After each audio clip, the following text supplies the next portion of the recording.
Hace algunos años estaba sentado frente a un hombre que había ganado y perdido 3 fortunas. Tenía poco más de 50 años, los ojos cansados y las manos que delataban décadas de trabajo duro.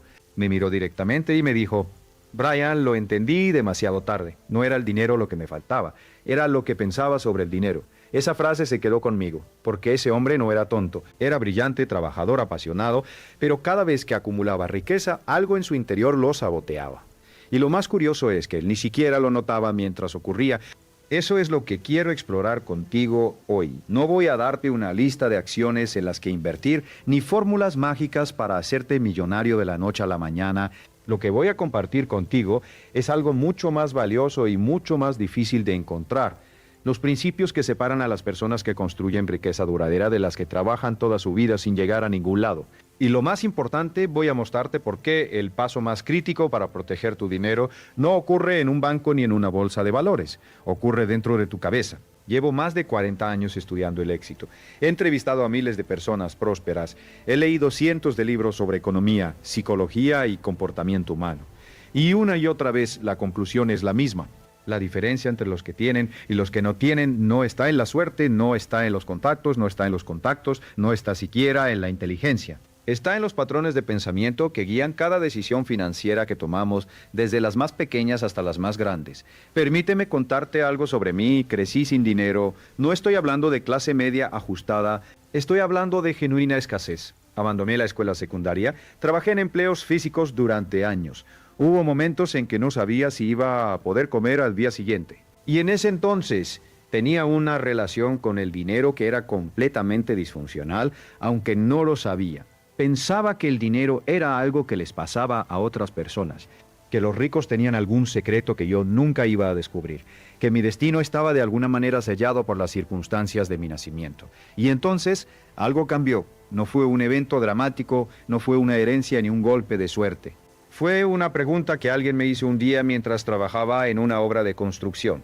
Me dijo: ¿por qué crees que algunas personas ganan más dinero que otras? Y yo no supe qué responder.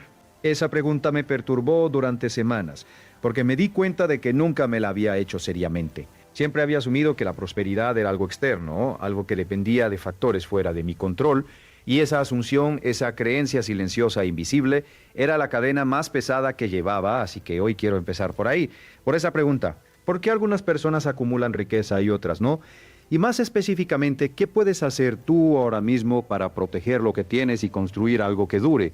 El primer principio que quiero que entiendas es este: tu relación con el dinero fue programada mucho antes de que tuvieras la capacidad de cuestionarla. Cuando eras niño, absorbías información sobre el dinero de todo lo que te rodeaba, lo que escuchabas en casa, lo que veías en tu familia, las frases que se repetían en tu entorno. El dinero no crece en los árboles, los ricos son egoístas. Nosotros no somos de esos, nosotros no somos de esos, no somos de esos. Con lo que tenemos es suficiente. Esas frases parecen inocentes, pero se convierten en el sistema operativo de tu mente financiera. Y si ese sistema operativo fue instalado con creencias de escasez, entonces por mucho dinero que ganes, tu comportamiento te llevará de vuelta al punto de partida. Hay un fenómeno que los psicólogos llaman el termostato financiero. Funciona exactamente como el termostato de tu casa. Si programas tu termostato a 20 grados y la temperatura sube a 25, el sistema se activa para enfriar el ambiente. Si baja a 15, el sistema se activa para calentar. Siempre vuelve al punto programado. Tu mente funciona igual con el dinero. Tienes un nivel de riqueza con el que te sientes cómodo, con el que te identificas, que consideras normal para alguien como tú. Y cada vez que te alejas de ese nivel, ya sea ganando más o perdiendo más, tu comportamiento inconsciente te lleva de regreso. Esto explica por qué hay personas que ganan grandes sumas de dinero y las pierden rápidamente. No es mala suerte, es el termostato ajustándose. También explica por qué hay personas que, sin importar cuánto trabajen, nunca logran superar cierto nivel de ingresos. No es falta de esfuerzo. Es el termostato manteniéndolos en su zona de confort financiera. La pregunta entonces es: ¿cómo cambias la programación? Y aquí es donde la mayoría de los libros de finanzas personales fallan.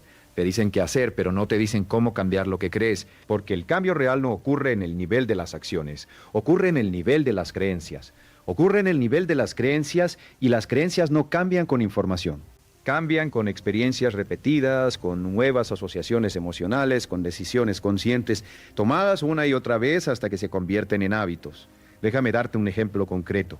Conocí a una mujer hace años, llamémosla Sandra, que era contadora, brillante con los números. Ayudaba a sus clientes a organizar sus finanzas de manera impecable, pero sus propias finanzas eran un desastre.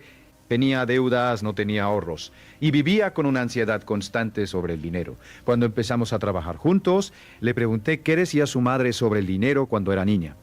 Hubo un silencio largo y luego me dijo, mi madre siempre decía que las personas que tienen mucho dinero son las que se lo roban a los demás. Sandra había crecido con la creencia inconsciente de que acumular riqueza era moralmente incorrecto. Entonces, cada vez que empezaba a prosperar, su sistema interno la frenaba, porque en algún nivel profundo creía que si tenía mucho dinero se convertiría en alguien malo.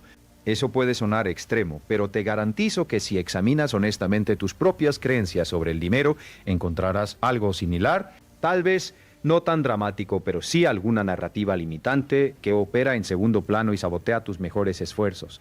El primer paso para proteger tu dinero, entonces, es hacer consciente esa programación. Escríbela. Literalmente, toma un papel y escribe todas las frases que escuchaste sobre el dinero cuando eras niño. Escribe lo que crees que significa tener mucho dinero. Escribe lo que crees que significa no tenerlo. Y luego pregúntate, ¿estas creencias me están ayudando o me están limitando? Ese ejercicio simple puede ser más transformador que cualquier estrategia de inversión. Ahora bien, una vez que empiezas a entender tu programación, el siguiente paso es comprender cómo funciona realmente la riqueza. Y aquí hay algo que contradice lo que la mayoría de las personas cree. La riqueza no se crea ganando más dinero. La riqueza se crea conservando y multiplicando el dinero que ya tienes. Suena obvio cuando lo dices así. Pero observa cómo se comporta la gente en la práctica y verás que casi nadie actúa de acuerdo con este principio. Hay un estudio que me parece fascinante. Se tomó un grupo de personas que habían ganado la lotería, grandes premios, millones de dólares, y se les dio seguimiento durante 10 años. ¿Sabes qué encontraron? Que la mayoría de esos ganadores de lotería estaban en peor situación financiera 10 años después de ganar que antes. Algunos habían caído en bancarrota, otros habían perdido relaciones, salud y paz mental. El dinero no los hizo ricos, los expuso los hábitos que tenían, las creencias que cargaban, las decisiones que tomaban cuando nadie los veía. Y esto nos lleva a uno de los principios más importantes que puedo compartir contigo. La riqueza es el resultado de hábitos, no de eventos. No es lo que te pasa lo que determina tu situación financiera, es lo que haces consistentemente, día tras día, año tras año. Los hábitos son el fundamento invisible sobre el que se construye o se destruye cualquier fortuna. Hablemos de los hábitos específicos que separan a las personas financieramente prósperas de las que no lo son. Y quiero ser muy claro aquí. No estoy hablando de hábitos de personas extraordinarias. Estoy hablando de hábitos que cualquier persona en cualquier nivel de ingresos puede comenzar a practicar hoy. El primero y más fundamental es este: gastar menos de lo que ganas. Sé que suena simple, casi insultantemente simple, pero la realidad es que la mayoría de las personas en el mundo moderno hacen exactamente lo contrario. Gastan más de lo que ganan, gracias al crédito fácil, a la presión social, al marketing diseñado para explotar nuestras inseguridades. Vivimos en una cultura que celebra el consumo y estigmatiza el ahorro. Y eso crea una trampa silenciosa en la que millones de personas caen sin darse cuenta. Hay un concepto que me gusta usar llamado la brecha de riqueza. La brecha de riqueza es la diferencia entre lo que ganas y lo que gastas. Cuanto más grande sea esa brecha, más rápido construyes riqueza. Cuanto más pequeña sea, o peor aún, si es negativa, más rápido te hundes. Y lo interesante es que la brecha de riqueza no depende de cuánto ganas, depende de cuánto conservas. He conocido personas que ganan $50,000 al año y tienen una brecha de riqueza positiva y creciente. Y he conocido personas que ganan $500,000 al año y tienen una brecha negativa porque sus gastos siempre superan sus ingresos. ¿Cuál es tu brecha de riqueza ahora mismo? No tienes que responderme a mí, pero sí tienes que ser honesto contigo mismo, porque si no sabes cuánto entra y cuánto sale, estás navegando sin brújula. Y en las finanzas personales, navegar sin brújula casi siempre termina en naufragio. El segundo hábito fundamental es págate a ti mismo primero. Este principio tiene décadas de historia. Aparece en libros clásicos como El hombre más rico de Babilonia de George Clason, y sin embargo la mayoría de las personas hace exactamente lo contrario. Pagan sus facturas, pagan al supermercado, pagan a las tarjetas de crédito, pagan al restaurante y si queda algo al final del mes, tal vez lo ahorran. Pero casi nunca queda algo, porque los gastos siempre se expanden para llenar el espacio disponible. Pagarte a ti mismo primero significa que antes de pagar cualquier otra cosa, apartas un porcentaje de tus ingresos para ti. para tu futuro, para tu seguridad. El número exacto puede variar. Algunos expertos dicen 10%, otros dicen 20%. Yo creo que el número correcto es el más alto que puedas sostener sin comprometer tus necesidades básicas. Pero lo más importante es la consistencia. Hacerlo siempre, sin excepción, antes de cualquier otro gasto. Cuando haces esto, algo interesante ocurre. Te adaptas, tus gastos se ajustan a los ingresos disponibles. Al principio puede sentirse incómodo, puede sentirse como una restricción. Pero con el tiempo ese dinero apartado empieza a crecer y ver ese crecimiento cambia tu relación con el dinero de una manera profunda. Empiezas a ver el ahorro no como una privación, sino como una forma de poder. Ahora quiero hablar de algo que pocas personas discuten abiertamente: el costo psicológico de las deudas. No estoy hablando solo del costo financiero, los intereses, las penalizaciones. Estoy hablando del peso mental que cargas cuando debes dinero. Hay estudios que muestran que las personas con altos niveles de deuda tienen mayores niveles de ansiedad, peor calidad de sueño, relaciones más conflictivas y menor capacidad de tomar decisiones racionales. La deuda no solo vacía tu cuenta bancaria, ocupa espacio mental que podrías estar usando para crear, para innovar, para conectar con las personas que amas. Y hay un tipo de deuda que es especialmente destructiva: la deuda de consumo. Las tarjetas de crédito usadas para comprar cosas que se deprecian o que se consumen. Una cena en un restaurante caro pagada con tarjeta de crédito que luego tarda 6 meses en pagarse. Ropa que ya no usarás el próximo año, pero por la que seguirás pagando intereses. Electrónica que será obsoleta antes de que termines de pagarla. Este tipo de deuda es una trampa diseñada específicamente para transferir tu riqueza hacia otras personas.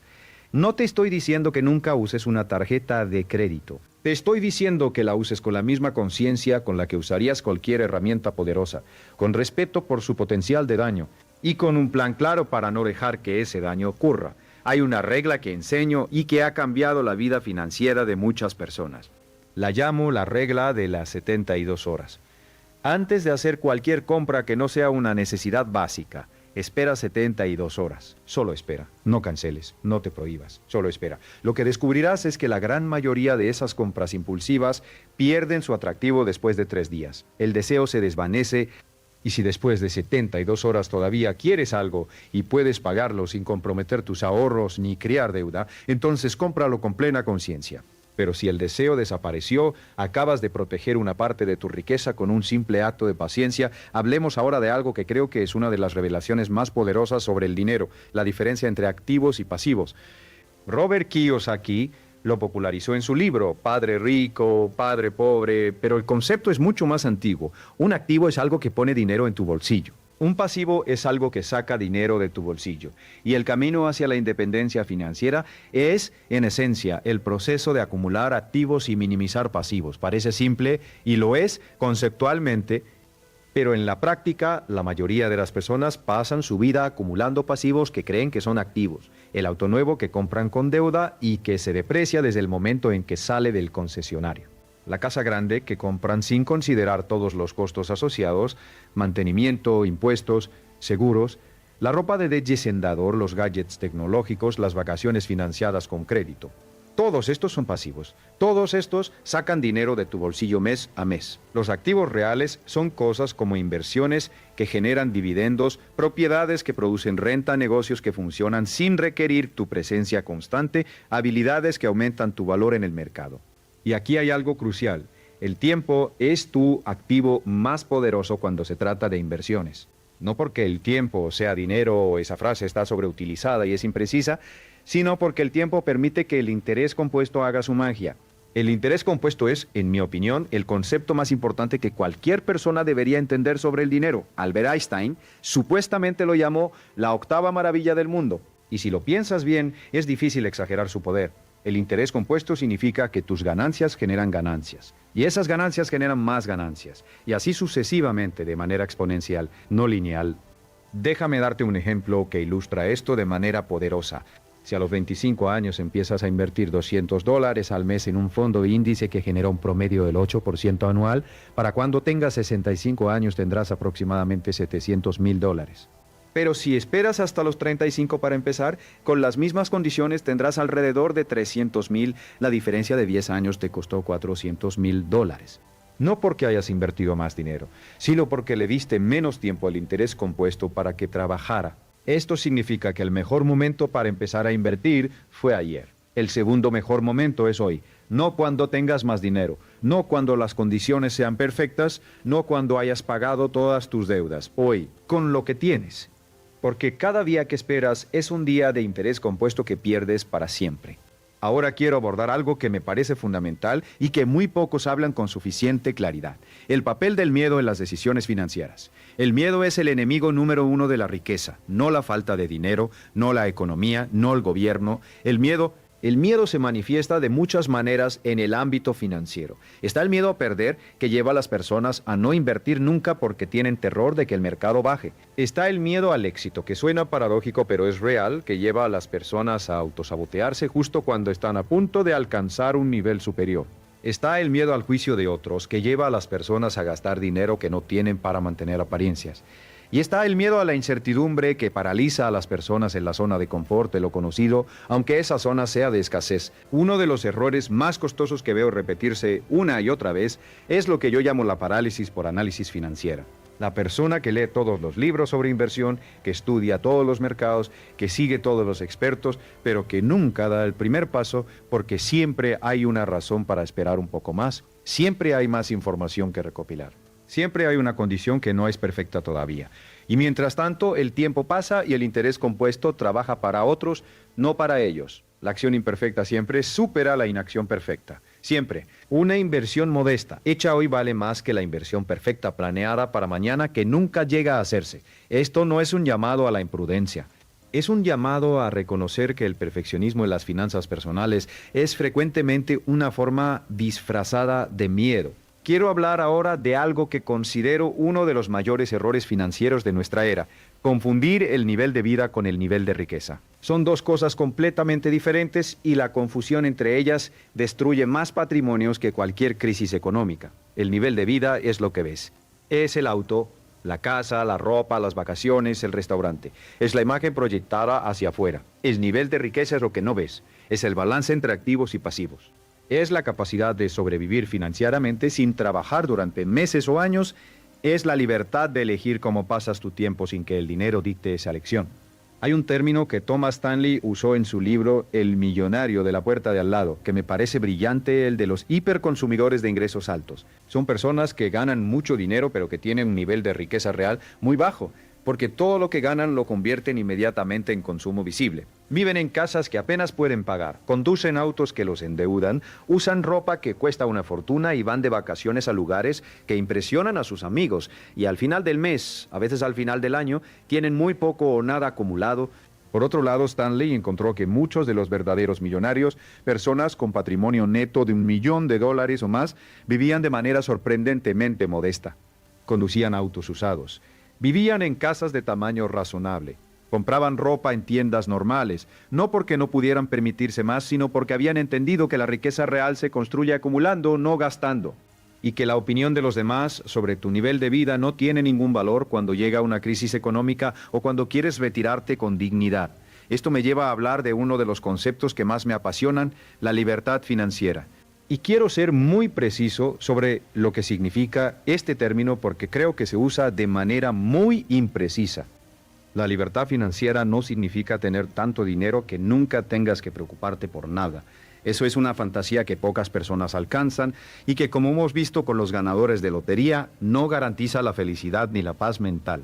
La libertad financiera real significa esto: tener suficientes activos que generen ingresos pasivos para cubrir tus gastos de vida básicos sin necesidad de trabajar activamente. Cuando llegas a ese punto, el trabajo se convierte en una elección, no en una obligación. Puedes trabajar porque amas lo que haces, no porque necesitas el cheque.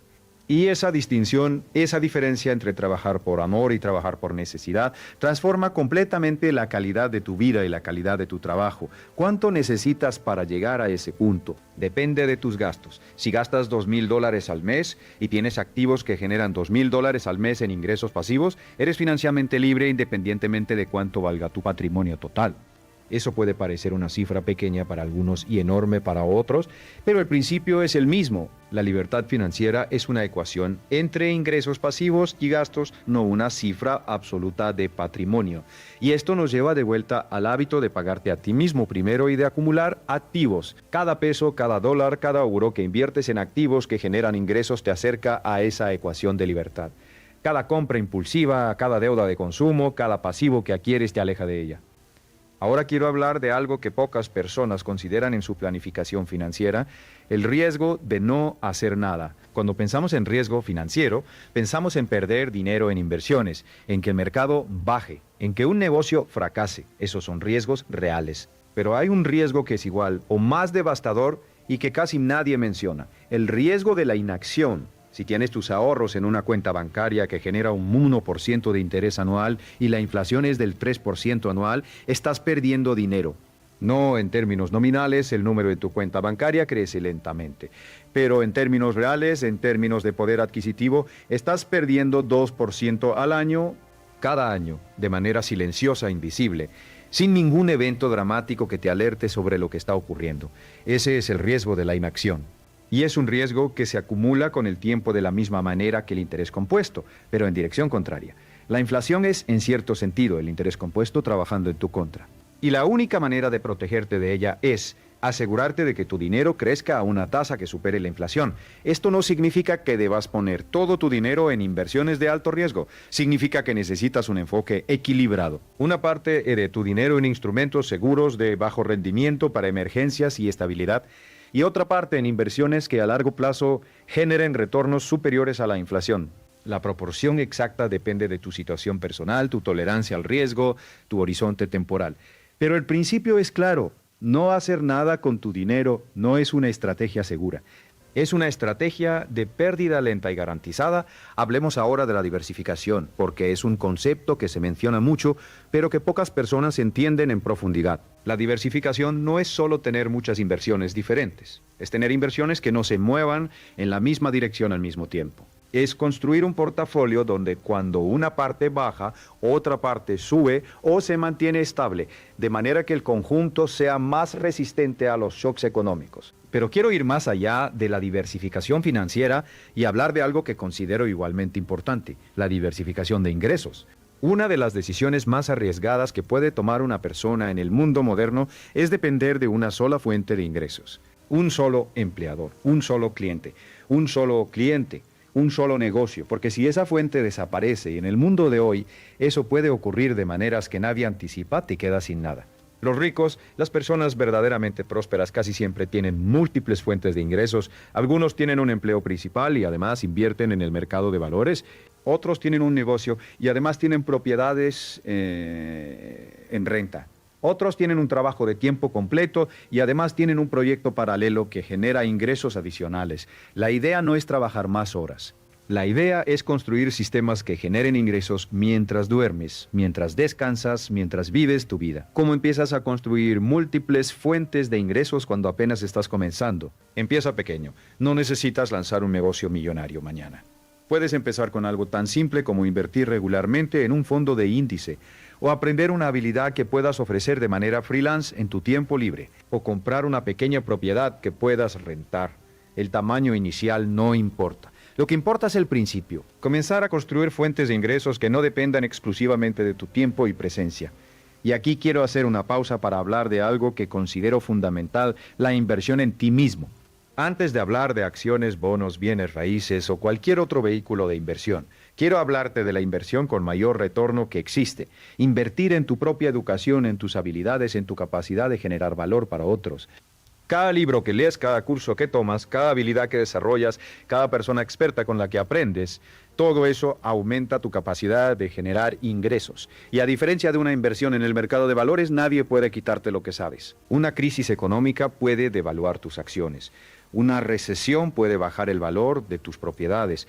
Pero lo que sabes, lo que puedes hacer, el valor que puedes crear para otros, eso permanece contigo independientemente de lo que ocurra en el mundo exterior. He conocido personas que empezaron sin nada y construyeron fortunas considerables simplemente comprometiéndose a aprender algo nuevo cada día, a leer una hora cada mañana, a estudiar a las personas más exitosas en su campo y modelar sus comportamientos, la educación continua no es un lujo, es la inversión más segura y más rentable que existe. Hay una estadística que me parece reveladora.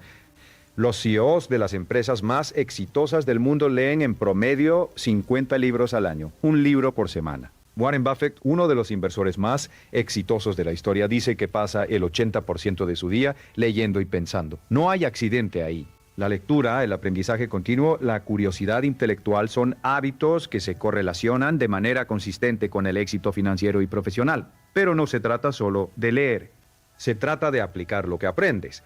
Hay personas que leen muchos libros y no cambian nada en su vida. La información sin acción es entretenimiento, no educación. El verdadero aprendizaje ocurre cuando tomas algo que lees o escuchas y lo conviertes en una acción concreta, por pequeña que sea. Un principio aplicado vale más que 100 principios memorizados. Quiero hablar ahora de algo que creo que es uno de los temas más subestimados en la educación financiera, la importancia de las personas con las que te rodeas. Jim Rohn, uno de mis mentores más importantes, decía que eres el promedio de las 5 personas con las que pasas más tiempo.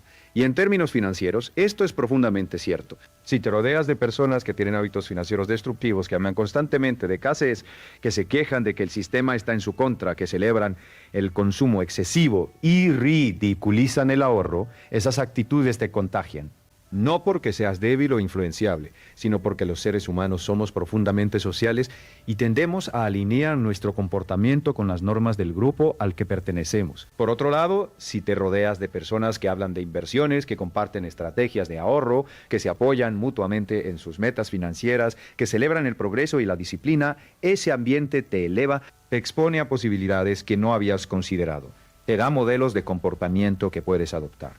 Te hace sentir que la prosperidad es normal, alcanzable, esperada. Esto no significa que debas abandonar a tus amigos o familia. Si tienen hábitos financieros diferentes a los que quieres desarrollar, significa que debes ser intencional sobre a quién buscas para hablar de dinero, de inversiones, de metas financieras. Busca mentores. Únete a grupos de personas que estén trabajando hacia metas similares a las tuyas. Lee las biografías de personas que han logrado lo que quieres lograr. Absorbe su mentalidad, sus hábitos, sus perspectivas. Ahora quiero abordar algo que me parece crucial en este momento histórico particular: la importancia de proteger tu dinero de la inflación y de las crisis. Vivimos en un mundo de incertidumbre económica creciente. Los ciclos económicos se han vuelto más impredecibles. Las crisis financieras ocurren con mayor frecuencia. Y la inflación es el ladrón silencioso del que hablé antes. Puede erosionar décadas de ahorro en pocos años si no estás preparado. ¿Cómo proteges tu dinero en este contexto? Primero, con un fondo de emergencia sólido. Los expertos financieros recomiendan tener entre 3 y 6 meses de gastos guardados en una cuenta de fácil acceso, no invertidos en el mercado, no bloqueados en instrumentos de largo plazo. Disponibles, líquidos, accesibles en cualquier momento.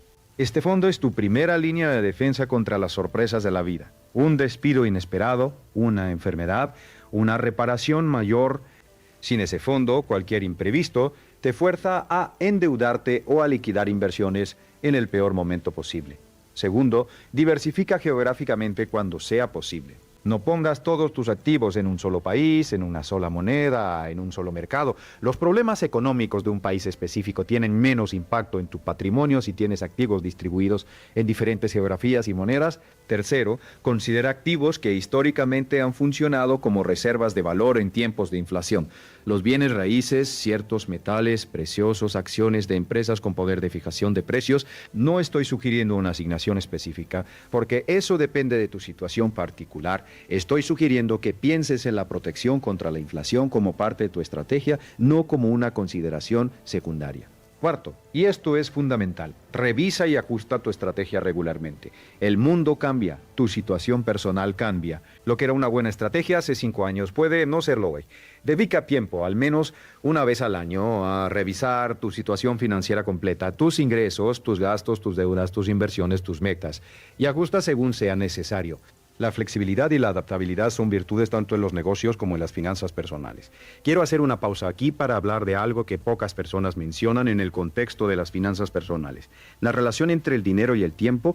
Específicamente, la manera en que gastamos nuestro tiempo determina en gran medida nuestra situación financiera. Hay una pregunta que hago frecuentemente en mis seminarios: ¿cuánto vale tu hora, no tu hora de trabajo pagado, tu hora en general? Cada hora que tienes. Porque cada hora que tienes es una hora que puedes usar para crear valor, para aprender, para construir algo. O puedes usarla para consumir entretenimiento pasivo, para quejarte, para hacer actividades que no te acercan a tus metas. No estoy diciendo que el descanso y el entretenimiento no tienen valor. Los tienen y son necesarios para la salud mental y física. Estoy diciendo que la manera en que usas las horas que tienes más allá de tus obligaciones básicas determina en gran medida tu trayectoria financiera. Las personas que construyen riqueza tienden a ser muy intencionales sobre cómo usan su tiempo. Invierten horas en aprender, en construir habilidades, en desarrollar proyectos, en cultivar relaciones de valor. No porque no disfruten el descanso, sino porque entienden que el tiempo es el recurso más escaso que tienen. Hay un concepto que uso llamado el principio de la hora de oro. La primera hora de cada día, antes de revisar el correo electrónico, antes de las redes sociales, antes de las noticias, dedícala a algo que te acerque a tus metas más importantes. Puede ser leer sobre inversiones, puede ser trabajar en un proyecto paralelo, puede ser estudiar una habilidad que quieres desarrollar, puede ser planificar tus finanzas, 1 hora al día, 7 horas a la semana, 365 horas al año. Eso es más de 15 días completos de trabajo enfocado en lo que más importa para tu futuro. La mayoría de las personas no tiene ese tiempo, dicen. Pero cuando examinas cómo usan su tiempo, encuentras que la mayoría de las personas pasa varias horas al día en redes sociales, en televidades que no generan ningún valor a largo plazo. No estoy juzgando esas elecciones, estoy señalando que el tiempo existe. La pregunta es cómo lo priorizas. Quiero hablar ahora de algo que considero una de las verdades más contraintuitivas sobre el dinero: la generosidad como principio de prosperidad. Esto puede sonar paradójico. Si quieres tener más dinero, ¿cómo puede ayudarte a darlo? Pero hay una lógica profunda detrás de este principio que va más allá de la espiritualidad o la religión y que tiene bases psicológicas y prácticas muy sólidas. Cuando das, cuando contribuyes, cuando añades valor a la vida de otros sin esperar una recompensa inmediata, activas algo en tu psicología que te hace más receptivo a recibir.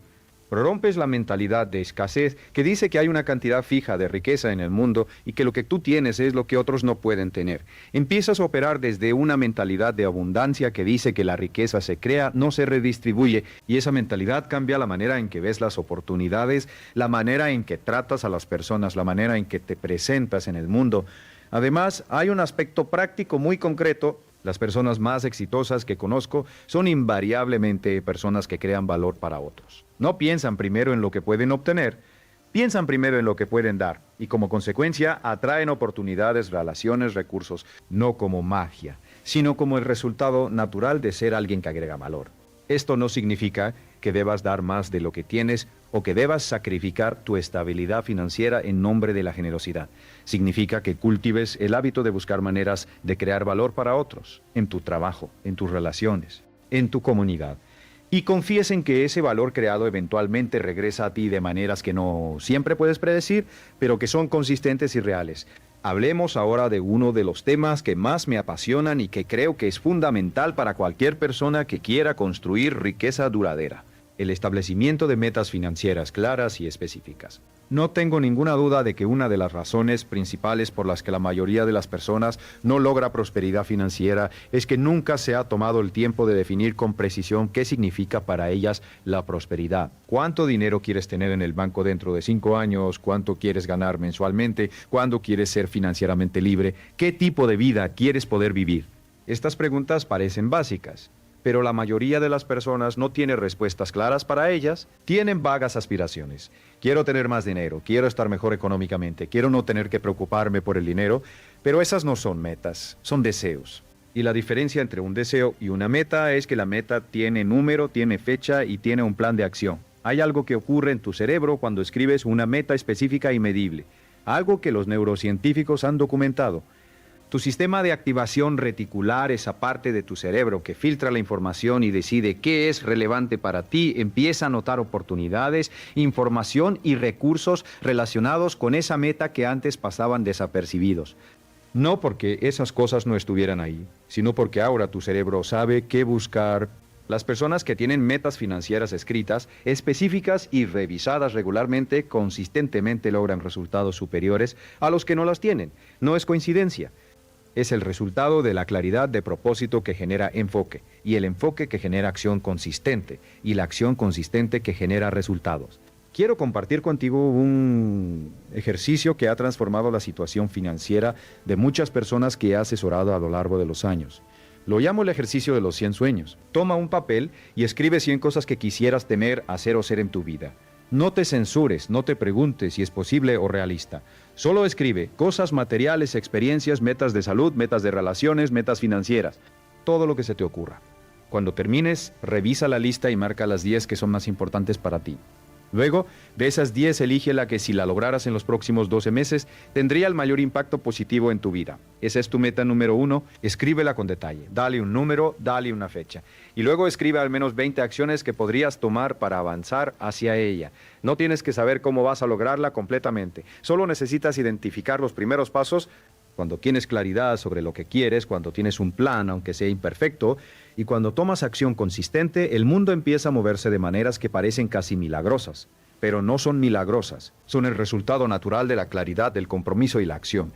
Ahora quiero hablar de algo que puede ser incómodo, pero que es absolutamente necesario. La responsabilidad personal. Una de las diferencias más consistentes que he observado entre las personas que prosperan financieramente y las que no lo hacen es la disposición a asumir responsabilidad total por su situación. Las personas que no prosperan tienden a tener una lista larga de razones externas por las que no han logrado lo que quieren: la economía, el gobierno, sus padres, su educación, su empleador, su país, sus circunstancias. Y algunas de esas razones son reales. Las circunstancias externas sí importan. No voy a pretender que todos comenzamos desde el mismo punto de partida. Eso sería deshonesto, pero he conocido a personas que han superado circunstancias extraordinariamente difíciles para construir prosperidad. He conocido a inmigrantes que llegaron sin nada a países desconocidos y construyeron negocios exitosos, se construyeron en pobreza extrema y se convirtieron en inversores sofisticados. He conocido a personas que perdieron todo en una crisis y lo reconstruyeron desde cero, que tenían en común no las circunstancias. Las circunstancias eran muy diferentes. Lo que tenían en común era la disposición a asumir responsabilidad completa por su situación y a buscar activamente maneras de mejorarla. La responsabilidad personal no significa culparte por todo lo que sale mal. Significa reconocer que, independientemente de lo que haya ocurrido en el pasado, tú tienes el poder de tomar decisiones diferentes a partir de hoy. Que tu futuro financiero no está determinado por tu pasado. Que cada decisión que tomas, por pequeña que sea, contribuye a construir o destruir tu prosperidad. Hay una frase que uso frecuentemente: no puedes controlar lo que te pasa, pero sí puedes controlar cómo respondes. Y en el ámbito financiero, la respuesta es todo. La misma crisis económica destruye a unos y enriquece a otros. La misma recesión arruina a algunos y crea oportunidades para otros. La diferencia no está en el evento, está en la respuesta. Quiero hablar ahora de algo que creo que es fundamental para la protección del dinero a largo plazo. La importancia de tener un plan de contingencia. Los ricos no son ricos porque nunca les pasa nada malo. Son ricos porque cuando les pasa algo malo tienen sistemas y reservas que les permiten absorber el golpe y continuar. Tienes un seguro de vida adecuado, tienes un seguro de salud que cubra situaciones de emergencia, tienes un testamento actualizado, tienes un plan de sucesión para tu negocio o tus activos. Tienes documentados todos tus activos y pasivos de manera que alguien de confianza pueda manejarlos si tú no puedes hacerlo temporalmente. Estas preguntas pueden parecer morbosas o innecesarias, pero la realidad es que los eventos inesperados ocurren. Enfermedades, accidentes, crisis, y cuando ocurren sin preparación pueden destruir en semanas lo que tardó décadas en construirse. La protección del dinero no es solo una estrategia de crecimiento, es también una estrategia de preservación ante lo inesperado. Un amigo mío, que es abogado especializado en planificación patrimonial, me dijo algo que nunca olvidé: la mayoría de las personas pasan décadas construyendo un patrimonio y 5 minutos pensando en cómo protegerlo. No seas esa persona. Dedica tiempo y recursos a construir las protecciones legales y de seguros que tu situación requiere. No es un gasto, es una inversión en la preservación de todo lo demás que has construido. Quiero hablar ahora de la psicología de la paciencia en el contexto financiero. Vivimos en una era de gratificación instantánea. Queremos que nuestras inversiones crezcan rápido. Queremos ser ricos ya. Y esa impaciencia es uno de los mayores enemigos de la construcción de riqueza. Los mercados financieros son volátiles en el corto plazo. Pueden subir y bajar dramáticamente en días, semanas, meses, pero históricamente, a largo plazo, los mercados de valores de los países desarrollados han generado retornos positivos consistentes. El problema es que la mayoría de los inversores no tienen la paciencia para esperar. Cuando el mercado baja, entran en pánico y venden realizando pérdidas. Cuando el mercado sube, entran con euforia y compran en los máximos para luego ver cómo baja de nuevo. Este comportamiento, vender en los mínimos y comprar en los máximos, es exactamente lo contrario de lo que debería hacerse. Y es el resultado directo de dejar que las emociones, específicamente el miedo y la codicia, tomen el control de las decisiones financieras. Warren Buffett tiene una frase que captura esto perfectamente: sé temeroso cuando otros son codiciosos y codicioso cuando otros son temerosos. ¿No es una invitación a la imprudencia? Es una invitación a pensar de manera contraria a la multitud, a mantener la calma cuando otros entran en pánico, a ver las caídas del mercado como oportunidades de compra, no como señales de catástrofe. La paciencia en las inversiones se cultiva de la misma manera que cualquier otro hábito, con práctica consciente y con la comprensión profunda de por qué la paciencia funciona. Cuando entiendes el interés compuesto, cuando entiendes los ciclos económicos, cuando entiendes que el valor de los activos de calidad tiende a aumentar con el tiempo aunque haya volatilidad en el camino, se vuelve más fácil mantener la calma y la perspectiva a largo plazo. Hay un ejercicio que recomiendo para desarrollar esta perspectiva. Cuando sientas el impulso de tomar una decisión financiera importante basada en el miedo o la euforía del momento, hazte esta pregunta: ¿cómo se verá esta decisión dentro de 10 años? Esa simple pregunta puede salvarte de errores costosos. Porque muchas de las cosas que parecen urgentes e importantes hoy, desde la perspectiva de 10 años, son irrelevantes, y muchas de las cosas que parecen pequeñas e insignificantes hoy, como el hábito de ahorrar e invertir regularmente, son enormemente importantes a largo plazo. Quiero hablar ahora de algo que considero uno de los principios más poderosos y menos comprendidos sobre la creación de riqueza: el principio de la especialización. La economía moderna recompensa la especialización de manera exponencial.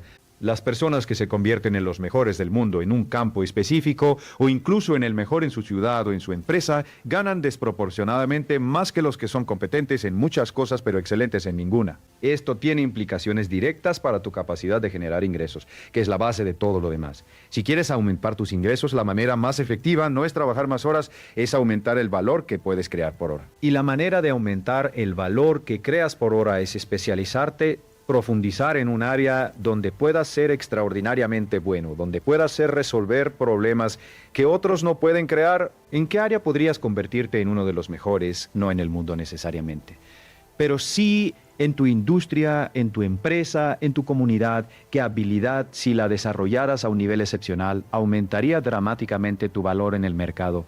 Esa es una de las inversiones más importantes que puedes hacer en tu futuro financiero. Y aquí hay algo importante que quiero agregar: la especialización no significa rigidez. El mundo cambia rápido. Las habilidades que son valiosas hoy pueden ser menos valiosas mañana. Por eso la especialización debe combinarse con la disposición a aprender continuamente, a adaptarse, a reinventarse cuando las circunstancias lo requieren. Las personas más prósperas que conozco son especialistas en constante evolución. Son profundamente competentes en su campo y al mismo tiempo están siempre aprendiendo, siempre creciendo, siempre buscando maneras de aumentar el valor que pueden crear. Quiero hacer algo diferente ahora y hablar directamente sobre los errores más comunes que veo en las personas que luchan financieramente. No para juzgar, sino para que puedas reconocerlos si los estás cometiendo y tomar acción para corregirlos. El primer error es vivir sin presupuesto. Muchas personas encuentran la palabra presupuesto restrictiva y desagradable. Prefieren no pensar en sus finanzas con ese nivel de detalle. Pero un presupuesto no es una jaula, es un mapa. Te muestra dónde estás, a dónde vas y cómo llegar a donde quieres ir. Sin un mapa puedes estar trabajando muy duro, pero moviéndote en la dirección equivocada. El segundo error es posponer el ahorro para cuando ganes más. Cuando gane más, empezaré a ahorrar. Es una de las frases más costosas en el vocabulario financiero, porque cuando ganes más, tus gastos también subirán si no tienes el hábito del ahorro ya establecido. El hábito de ahorrar se construye con lo que tienes ahora, no con lo que tendrás después. El tercer error es no tener un fondo de emergencia. Ya lo mencioné antes, pero vale la pena repetirlo. Sin un fondo de emergencia, cualquier imprevisto se convierte en una crisis financiera. Y las crisis financieras fuerzan decisiones apresuradas que frecuentemente empeoran la situación. El cuarto error es confiar ciegamente en expertos, sin entender lo básico. No estoy diciendo que no uses asesores financieros. Los buenos asesores financieros pueden ser enormemente valiosos. Estoy diciendo que necesitas entender suficiente sobre tus propias finanzas para poder evaluar el consejo que recibes, para saber si tu asesor está actuando en tu mejor interés o en el suyo, para hacer preguntas inteligentes y entender las respuestas. El quinto error es no hablar de dinero con tu pareja o familia. Las disputas sobre dinero son una de las principales causas de divorcio o conflicto familiar. No porque el dinero en sí cause problemas, sino porque las diferencias en valores, hábitos y creencias sobre el dinero, cuando no se discuten abiertamente, generan tensión y resentimiento. Habla con tu pareja sobre dinero. Establezcan metas financieras juntos. Decidan juntos cómo van a manejar sus finanzas. Esa conversación, aunque sea incómoda al principio, puede ser una de las más importantes que tengan. El sexto error es compararse con los demás. Ya hablé de esto, pero quiero enfatizarlo de nuevo. La comparación social es uno de los mayores destructores de riqueza. Cuando compras cosas para impresionar a personas que ni siquiera te importan profundamente, estás cambiando tu futuro financiero por aprobación temporal. Eso es un mal negocio siempre. Quiero hablar ahora de algo que me parece especialmente relevante en el mundo actual. La importancia de entender el valor del dinero en el tiempo y cómo las decisiones que tomas hoy tienen consecuencias que se amplifican con el paso de los años. Cada decisión financiera que tomas tiene un costo de oportunidad. Cuando gastas $100 en algo que no necesitas, no estás perdiendo solo $100, estás perdiendo todo lo que esos $100 habrían generado si los hubieras invertido. A lo largo de 20 años, con un rendimiento del 8% anual, esos $100 se habrían convertido en casi $500. Cada compra impulsiva, cada deuda innecesaria, cada decisión financiera descuidada tiene un costo futuro que es mucho mayor que su costo presente. Esto no significa que debas vivir en privación constante, calculando el valor futuro de cada café o cada cena. Significa que desarrolles conciencia sobre el valor del dinero en el tiempo. Que las decisiones financieras importantes las tomes con plena conciencia de sus consecuencias a largo plazo. Que construyas el hábito de pensar en términos de décadas, no de semanas. Una de las herramientas más útiles que puedo darte es esta. Antes de hacer una compra significativa, calcula cuántas horas de trabajo representa. Si ganas $20 por hora y estás considerando comprar algo que cuesta $400, eso es 20 horas de tu vida. ¿Vale la pena? Tal vez sí, tal vez no. Pero hacer ese cálculo te da una perspectiva diferente sobre el valor del dinero y te ayuda a tomar decisiones más conscientes. Quiero abordar ahora algo que creo que es esencial para cualquier persona que quiera construir riqueza en el largo plazo: la importancia de la salud física y mental como activos financieros. Esto puede parecer fuera de lugar en una conversación sobre dinero, pero piénsalo bien. Tu capacidad de generar ingresos depende directamente de tu energía, tu claridad mental, tu capacidad de concentración y tu bienestar general. Una persona que duerme bien, que hace ejercicio regularmente, que maneja bien el estrés, que cuida su salud mental, tiene una capacidad productiva significativamente mayor que alguien que descuida estas áreas, y esa mayor capacidad productiva se traduce directamente en mayor capacidad de generar ingresos, de tomar mejores decisiones financieras, de mantener los hábitos que construyen riqueza. He conocido a ejecutivos brillantes que destruyeron su carrera y sus finanzas porque descuidaron su salud hasta el punto de no poder funcionar efectivamente. He conocido a emprendedores que perdieron negocios prometedores porque el agotamiento y el estrés nublaron su juicio. La salud no es separable de las finanzas, es parte integral de tu capacidad de prosperar. Duerme suficiente, haz ejercicio regularmente, come bien, maneja el estrés con estrategias saludables, cultiva relaciones que te nutran. Estas no son recomendaciones de bienestar general desconectadas de tus metas financieras, son inversiones directas en tu mayor activo, tu capacidad de crear valor. Quiero acercarme al final de esta conversación hablando de algo que considero el fundamento de todo lo demás: el propósito, la razón por la que quieres prosperar financieramente. Porque la disciplina financiera, los hábitos de ahorro, la paciencia de las inversiones a largo plazo, todo eso requiere un nivel de compromiso que es difícil de mantener si no tienes una razón poderosa detrás. ¿Por qué quieres tener más dinero? No me digas para ser feliz o para tener seguridad. Ve más profundo: qué podrías hacer con la libertad financiera que no puedes hacer ahora, a quién podrías ayudar, qué experiencias podrías tener, ¿qué legado podrías dejar? ¿Qué tipo de padre, madre, hijo, amigo o ciudadano podrías ser si el dinero no fuera una preocupación constante? Cuando tienes claridad sobre tu porqué, Los sacrificios temporales que requiere la disciplina financiera se vuelven más llevaderos cuando sabes que cada vez que te pagas a ti mismo primero, estás construyendo la libertad de pasar más tiempo con tus hijos, o de apoyar causas que te importan, o de vivir en el lugar que siempre has soñado. Esa acción pequeña y cotidiana adquiere un significado que va mucho más allá del número en tu cuenta bancaria. El dinero en sí mismo no es el objetivo. Es un medio. Es una herramienta, y como cualquier herramienta, su valor depende de para qué la usas. Las personas que construyen riqueza duradera y que además son felices, que además tienen relaciones ricas y una vida plena, son las que usan el dinero como herramienta para crear una vida alineada con sus valores más profundos. No las que acumulan por el placer de acumular, no las que gastan para impresionar, sino las que construyen con propósito. Hay algo que he observado a lo largo de décadas de trabajo con personas exitosas. Las más prósperas no son las que piensan más en el dinero, son las que piensan más en el valor que pueden crear. El dinero es la consecuencia natural de crear valor consistentemente para otros. Cuando te enfocas en cómo puedes ser más útil, más valioso, más efectivo en lo que haces, el dinero tiende a seguir ese enfoque de manera casi inevitable. Esto no significa que ignores el dinero o que no planifiques tus finanzas. Significa que el dinero no sea tu obsesión, sino tu indicador. Un indicador de cuánto valor estás creando, de qué también estás administrando lo que tienes, de qué tan cerca estás de la libertad que buscas. Quiero cerrar con algo que espero que se quede contigo mucho después de que termines de escuchar esto. Hay una verdad sobre la riqueza que es simple, pero que requiere toda una vida de práctica para realmente internalizarla.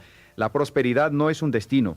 Es una dirección. No hay un punto en el que llegues y puedas decir, ya llegué. Ya soy rico, ya no necesito seguir trabajando en mis hábitos y mi mentalidad. La prosperidad es el resultado de seguir ciertas direcciones consistentemente. La dirección del aprendizaje continuo, la dirección del ahorro y la inversión, la dirección de crear valor para otros, la dirección de la responsabilidad perspectiva a largo plazo. Cada día tienes la oportunidad de moverte en esas direcciones o en las direcciones opuestas.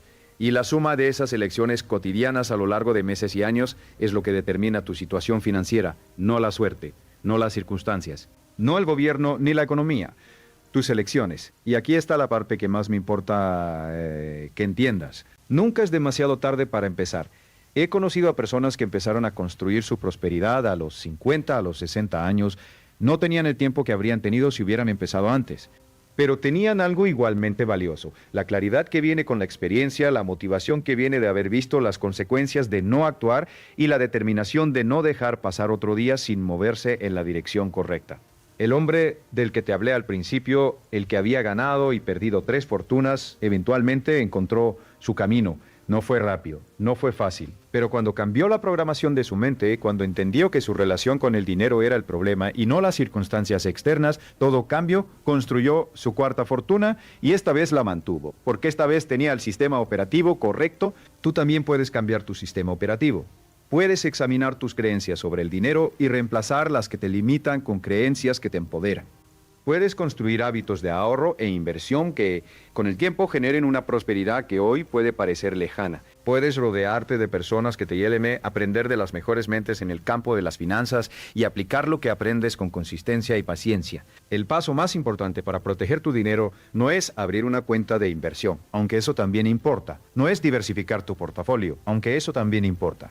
El paso más importante es decidir hoy que tu futuro financiero es tu responsabilidad, que no esperarás las condiciones perfectas, que no esperarás tener más dinero para empezar a ahorrarlo, que no esperarás más información para empezar a actuar, que empezarás donde estás, con lo que tienes, con lo que sabes y que irás aprendiendo y creciendo en el camino. Porque la verdad es que el conocimiento sin acción no vale nada. Y la acción sin conocimiento puede ser peligrosa. Pero el conocimiento aplicado con consistencia y paciencia, eso es lo que construye fortunas, eso es lo que crea libertad, eso es lo que transforma vidas. Tienes todo lo que necesitas para empezar, tienes una mente capaz de aprender y cambiar, tienes la capacidad de tomar decisiones diferentes a las que has tomado hasta ahora.